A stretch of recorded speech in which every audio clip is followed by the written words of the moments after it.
வணக்கம் மக்களே. ஸோ மக்களே, உங்களை சந்திக்கிறதுக்காக நாங்கள் ஓடி வந்திருக்கிறோம். நைட்டெல்லாம் தூக்கமே போகலை எனக்கு. ஏன்னா இப்படா காலையில் போயிட்டு மக்களை சந்திக்கணும்னு வெயிட் பண்ணிட்டே எப்படி தூக்கம் போகும்? போனை கையில வச்சுட்டு இருந்தா எப்படி தூக்கம் போகும்? அதெல்லாம் நம்ம ரகசியம், அதெல்லாம் சொல்லக்கூடாது. ஸோ மக்களை பார்க்குற ஆர்வத்தில் நாங்கெல்லாம் ஓடி வந்திருக்கிறோம். சரி, இதெல்லாம் இருக்கிறது டைம்ல நம்ம வந்து ஏன் சனிக்கிழமை வந்தோம்? இது ஒரு நல்ல கேள்வி. சரி சொல்லுங்க, என்ன மாதிரி? இல்ல மக்களே, உங்களுக்கு ஞாயிற்றுக்கிழமை எல்லாம் உங்களுக்கு ஃப்ரீயான நாள். அன்னைக்கும் நாங்க வந்து உங்களை தொல்லை பண்ணி உங்களை போர் அடிக்க விரும்பல. அதனால ஒரு நாள் முன்னாடி வரப்போறோம். அதனால இனிமே வந்து வரப்போற சினி கியூப்ஸ் எல்லாமே வந்து சனிக்கிழமை தான் வரப்போகுது. நம்ம அடுத்து வந்து நம்ம நிகழ்ச்சிக்குள்ள பேர்ல வாங்க. நான் உங்கள் மயூ. நான் உங்கள் சசி.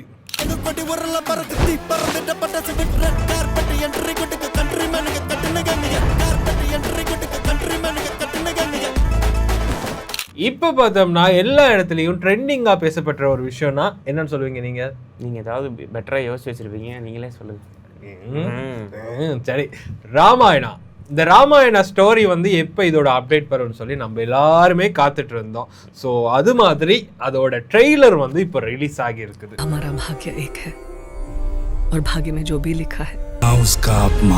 நான் ஆரம்பத்தில் யோசிச்சு இந்த படம் வந்து ஒரு சின்ன கிளிம்ஸ் வீடியோவை ரிலீஸ் பண்ணும்போது வந்து ஏஐல தான் ஃபுல்லாக பண்ணியிருந்தாங்க. இது வந்து கிராஃபிக்ஸா இல்லை அப்படின்ற எல்லாத்தையும் தாண்டி இது வந்து ஏஐ மாதிரி செஞ்சுருந்தானுங்க. ஆனால் வந்து ரீசெண்டாக இப்போ வந்து படத்தோடைய கண்டினியூஸ் அப்டேட்டுக்கு பிறகு வந்து ட்ரெய்லர் வந்திருக்கு. ட்ரெய்லர் கொஞ்சம் வித்தியாசமாகவே வந்திருக்கு. அது வந்து சூப்பராக இருக்கு. இப்போ இந்த படத்தில் என்ன ஸ்பெஷல்னா, இந்த படத்தில் வந்து 3 மெயின் கேரக்டர் தான் இப்போதைக்கு இருக்கு. என்னன்னு பார்த்தோம்னா யாஷ், ராவணா கேரக்டர். அதே மாதிரி ராமன் கேரக்டர்ல பார்த்தோம்னா ரன்பீர் கபூர். சாய் பல்லவி வந்து சீதா ரோல் ப்ளே பண்ணியிருக்காங்க. ஸோ இவங்களோட ஃபேன்ஸ் எல்லாம் வந்து யாரோட ரோல் வந்து நல்லா இருக்கும்னு சொல்லி வெயிட் பண்ணி எக்ஸைட்மெண்ட்ல தான் இந்த படத்துக்காக ரொம்பவே வெயிட் பண்ணிக்கிட்டு இருக்கிறாங்க. ஸோ அந்த வகையில் இந்த ட்ரெய்லர் ரிலீஸ் ஆகி மாபெரும் வரவேற்பை வந்து பெற்றுச்சுன்னு சொல்லலாம். கண்டிப்பா இந்த படத்தோடைய டைரக்டர் கூட ஹிதேஷ் திவாரி. அது மட்டும் இல்லாமல் வந்து இந்த படத்துக்கு வந்து 2 மியூசிக் டைரக்டர் வந்து பண்ணியிருக்காங்க. அதாவது வந்து ஒரு ஆள் வந்து நம்ம தலைவர் இல்லாம எப்படி அந்த மாதிரி தான் இருக்கும். ஸோ இந்த எபிக் படங்களுக்கு எல்லாமே மேக்ஸிமம் அவர் தான். கண்டிப்பா ஏஆர் ரஹ்மான் அவரோட வந்து அனிஷ் மரும் தான் இந்த படத்துக்கு வந்து மியூசிக் பண்ணியிருக்காரு. ஸோ இப்போ பார்த்தோம்னா டி சீரிஸ் தான் இதோட வந்து ரைட்ஸை வந்து எடுத்துருக்காங்க. ஆல்ரெடி பார்த்தோம்னா புஷ்பா இந்த படத்துக்கான ஒரு, அதாவது டி சீரிஸ் வந்து அதிக விலை கொடுத்து வாங்கின ஒரு படம்னா அது வந்து புஷ்பா 65 கோடி கொடுத்து வாங்கினாங்க. ஸோ அந்த சாதனையை பீட் பண்ணி 75 கோடிக்கு இந்த ராமாயண படத்தோட ரைட்ஸை வந்து டி சீரிஸ் வந்து வாங்கியிருக்கிறாங்க. லாஸ்டா வந்து ஜனநாயகன் படத்துக்கும் அவங்க தான் வந்து எடுத்திருந்தாங்க. அதுக்கு பிறகு இந்த படம் வந்து பெரிய எடுத்திருக்காங்க. ஸோ சன் பிக்சர்ஸ் வந்து லாஸ்ட்டாக வந்து கூலி படத்தை வந்து ப்ரொடியூஸ் பண்ணி நல்ல ஒரு பெரிய வரவேற்பு பெற்றிருந்தது. ஸோ அதுக்கு பிறகு வந்து அவங்களுடைய ப்ரொடக்ஷனில் வந்து வரப்போகிற படம் தான் டிசி. ஸோ இந்த படத்தோடைய ட்ரெய்லர் வந்து இப்போ 30ஆம் தேதி வந்து ரிலீஸ் ஆகிருக்கு. இந்த படம் வந்து சும்மா ரத்தம் தெறிக்க இந்த படம் இருக்குது. ஸோ இந்த படத்தில் வந்து லோகேஷ் கனகராஜ், வமீகா, அதுக்கு பிறகு சஞ்சனா வந்து நடிச்சிருக்காங்க. ஸோ படத்தோடைய பேஸ்மெண்ட்டாக பார்த்தா கூட எல்லாம் பிளட்டு, அது இது கேங்ஸ்டர்ஸ், போலீஸ் அப்படி இப்படின்னு சொல்லி பேட் வேர்ட்ஸ் எப்படின்னு சொல்லி நிறைய விஷயங்களை வந்து இன்க்ளூட் பண்ணியிருக்காங்க. இந்த படம் வந்து ஆல்ரெடி வந்து 31ஆம் தேதி, அதாவது ஜூலை 31ஆம் தேதி வர இருந்தது. ஜனநாயகன் படம் வர இருந்ததால் வந்து சிக்மா படமும் இந்த படமும் அப்படியே கொஞ்சம் லைட்டாக அப்படி தள்ளி போய் இருக்குது. ஸோ அதனால் வந்து இந்த படம் வந்து ஆகஸ்ட் 7ஆம் தேதி வந்து ரிலீஸ் ஆகிறதுக்காக வெயிட் பண்ணிகிட்ருக்கு. ஸோ படம் வந்து லோகேஷ் கனகராஜ் ஸ்டைலில் இருக்குமா, அதாவது வந்து ஆல்ரெடி வந்து சாணி காகிதம், கேப்டன் மில்லர் இந்த மாதிரிலாம் படத்தை டைரக்ட் பண்ண அருண் மாதேஸ்வரன் தான் இந்த படத்தை வந்து டைரக்ட் பண்ணியிருக்காரு. ஆல்மோஸ்ட் அவர் படத்தில் வந்து எப்பயுமே வந்து ரத்தம் தெறிக்க தான் இருக்கும். ஸோ வெயிட் பண்ணி இந்த படத்தை வந்து பார்க்கலாம். மயூ, இப்போ நான் ஒரு டயலாக் சொல்ல போறேன். அந்த டயலாக கேட்டாலும் உங்களுக்கு யார் ஞாபகம் வருதுன்னு கொஞ்சம் கெஸ் பண்ணுங்க. சொல்லுங்க. Linga baby, if you are bad, I am your dad. Linga baby, if you are bad, I am your dad. இது நல்லா இல்லமா?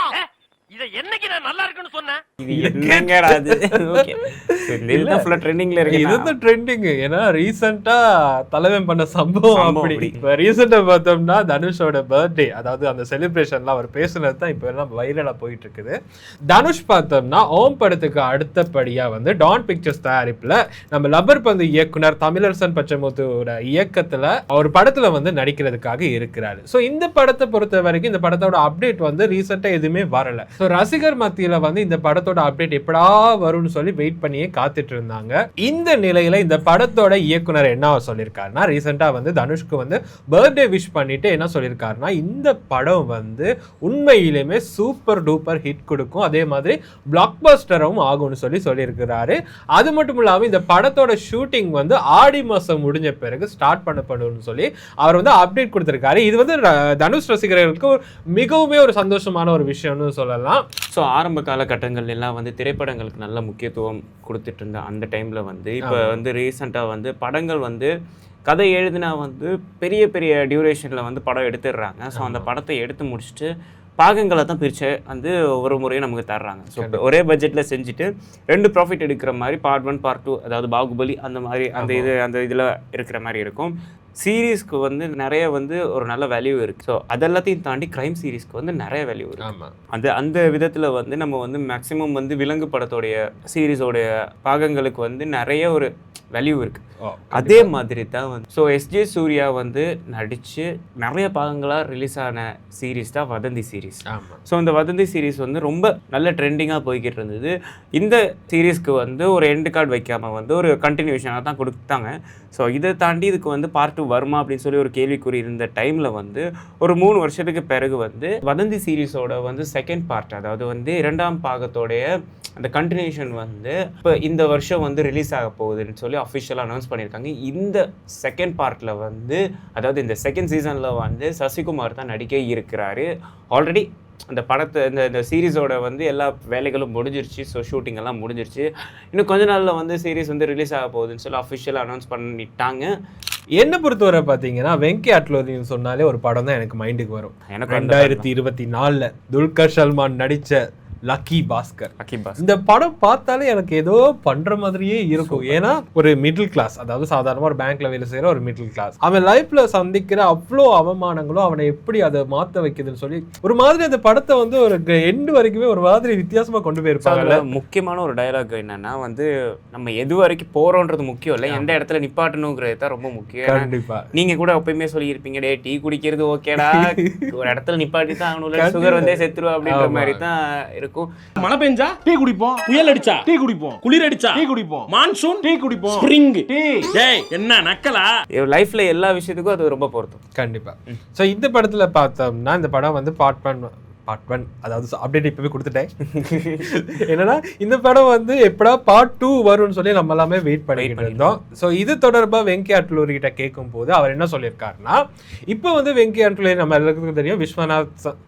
இது தொடர்பா வெங்கி அட்லூரி கிட்ட கேட்கும் போது அவர் என்ன சொல்லியிருக்காருன்னா, இப்போ வந்து அவர் ரொம்ப பிஸியா இருக்காரு. ஏன்னா எல்லாத்துக்குமே தெரியும் சூர்யாவை வச்சு விஸ்வநாத் அண்ட் சன்ஸ் வந்து அவர் வந்து டைரக்ட் பண்ணிட்டு இருக்காரு. ஸோ இதுக்கு அடுத்து தான் இந்த படத்தை பத்தி யோசிக்க வேணும்ன்ற விஷயத்தை அவர் சொல்லியிருக்காரு. ஏன்னா பார்ட் 1 வந்து எவ்வளவு பெரிய ஒரு பிளாக் பஸ்டர் அமைஞ்சிச்சுன்னு தெரியும். ஸோ அந்த அளவையும் விட தாண்டி இந்த பார்ட் 2 வந்து வரணுன்றதுக்காக கொஞ்சம் டைம் எடுத்து, அதாவது ஒரு 2 வருஷம் கேப் எடுத்து தான் இந்த படத்தோட பார்ட் 2 வந்து அவர் இயக்குறதுக்கு ரெடியா ஆகுவேன்னு சொல்லியிருக்காரு. ஸோ வெயிட் பண்ணி பார்ப்போம். பார்ட் 1 விட பார்ட் 2 எவ்வளோ அளவுக்கு மேலே வருதுன்னு சொல்லி வெயிட் பண்ணி பார்ப்போம். சசி, மார்வல் ஃபேன்ஸுக்கெல்லாம் வந்து ட்ரீட் கொடுக்குற மாதிரி வந்து இந்த வாரம் வந்து ஒரு படம் வந்து ரிலீஸ் ஆகிருக்கு, ஸ்பைடர்மேன் தி பிராண்ட் நியூ டே. ஆமாம். ஸோ இந்த படத்துக்கு வந்து நிறைய தரப்பில் வந்து நல்ல பாசிட்டிவ் ரிவ்யூஸ் தான் தந்துட்டு வராங்க. ஸோ வந்து தமிழ்நாட்டில் வந்து ரிலீஸ் ஆன அந்த மூவி வந்து நல்ல ஒரு பாசிட்டிவ் ரிவ்யூஸ் வந்துட்டுருக்கு அப்படின்னு சொல்லி வந்து சுற்று வட்டாரங்கள்லாம் தெரிவிச்சிட்டு இருக்காங்க. ஆனால் தமிழ்நாட்டில் மட்டும் இந்த படம் வந்து 72.44 கோடி வந்து வசூலாக இருக்குன்னு சொல்லி ஒரு புள்ளி விவரம் சொல்லியிருக்கு. ஸோ ஃபர்ஸ்ட் டேவே வந்து இந்த அளவுக்கு கலெக்ட் பண்ணியிருக்கு அப்படின்னா அது வந்து நல்ல ஒரு, அதாவது வெல்கமிங்கான ஒரு படமாக தான் இருக்குது. ஸோ இந்த படத்தில் வந்து எமோஷனல் ஃபேக்டர்ஸ்க்கு வந்து நிறைய வந்து இம்பார்ட்டன்ஸ் கொடுத்துருக்காங்க. அதாவது மார்வல் சீரீஸ்ன்னு சொன்னாலே வந்து ஃபைட்டு சீக்வன்ஸ் சிஜி அப்படி இப்படின்னு பெரிய ஒரு விஷயம் இருக்கும். அதோட முக்கியமாக வந்து அந்த படத்தில் வந்து கதைக்களமும் ரொம்ப ஆழமாக இருக்கும். படத்தோடைய டியூரேஷன் இவ்வளோ தான் கம்மியாக இருந்தாலுமே வந்து அந்த விஷயத்தை வந்து, அதாவது எங்கேஜிங்காக கொண்டு போகிறதுல வந்து மார்வல் ஸ்டுடியோஸில் வந்து அதை சொல்லவே தேவையில்லை. நம்ம எந்த மாதிரியான ஒரு வெயிட் இருக்குங்கிறது வந்து நல்லாவே நமக்கு தெரியும். சரிபாயோ, இப்போ நம்ம கொண்டு வந்ததெல்லாம் அப்படியே மக்களுக்காக கொடுத்துட்டோம். இப்போ வளவலா குலவலான்னு அப்படியே பேசிக்கிட்டே போகிறோம், ஜவ்வாக எடுத்துக்கிட்டு போகிறோம். இப்போடா கடையை சாத்துவாங்கன்னு மக்கள் வெயிட் பண்ணிட்டு இருக்காங்க. ஓகே, ஸோ கடையை சாத்த வேண்டிய நேரம் வந்து விட்டது. நான் உங்கள் மயோ, நான் உங்கள் சசி. டாடா நண்பர்களே, பாய் பாய் மக்களே. பறந்துட்ட பட்ட சிவிட் ரெட் கார்பெட் என்ட்ரி கொடுக்க கண்ட்ரி மேனுக்கு கட்டுனங்க